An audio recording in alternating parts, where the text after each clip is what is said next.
శ్రీశైల జిల్లా వేములవాడ రాజన్న ఆలయం భక్తులతో కిటకిటలాడింది. స్వామివారిని దర్శనం కోసం వివిధ ప్రాంతాల నుంచి పెద్ద సంఖ్యలో భక్తులు తరలివస్తున్నారు. ధర్మగుండంలో పవిత్ర స్నానాలు ఆచరించి స్వామివారిని దర్శించుకుని మొక్కులు చెల్లించుకుంటున్నారు. రాజన్న ఆలయంతో పాటు భీమేశ్వర ఆలయంలో దర్శనాలు, ఆర్జిత సేవలు కొనసాగుతున్నాయి. భక్తుల రద్దీ ఎక్కువగా ఉండడంతో స్వామివారి దర్శనానికి 3 నుంచి 5 గంటల సమయం పడుతోంది. క్యూ లైన్లలో భక్తులకు ఇబ్బందులు కలగకుండా ఆలయ అధికారులు ప్రత్యేక ఏర్పాట్లు చేశారు.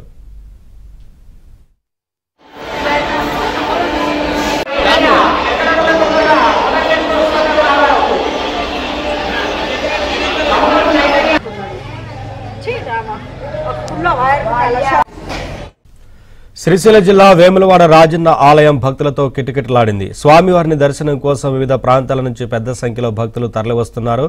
ధర్మగుండంలో పవిత్ర స్నానాలు ఆచరించి స్వామివారిని దర్శించుకుని మొక్కులు చెల్లించుకుంటున్నారు. రాజన్న ఆలయంతో పాటు భీమేశ్వర ఆలయంలో దర్శనాలు, ఆర్జిత సేవలు కొనసాగుతున్నాయి. భక్తుల రద్దీ ఎక్కువగా ఉండడంతో స్వామివారి దర్శనానికి 3 నుంచి 5 గంటల సమయం పడుతోంది. క్యూ లైన్లలో భక్తులకు ఇబ్బందులు కలగకుండా ఆలయ అధికారులు ప్రత్యేక ఏర్పాట్లు చేశారు.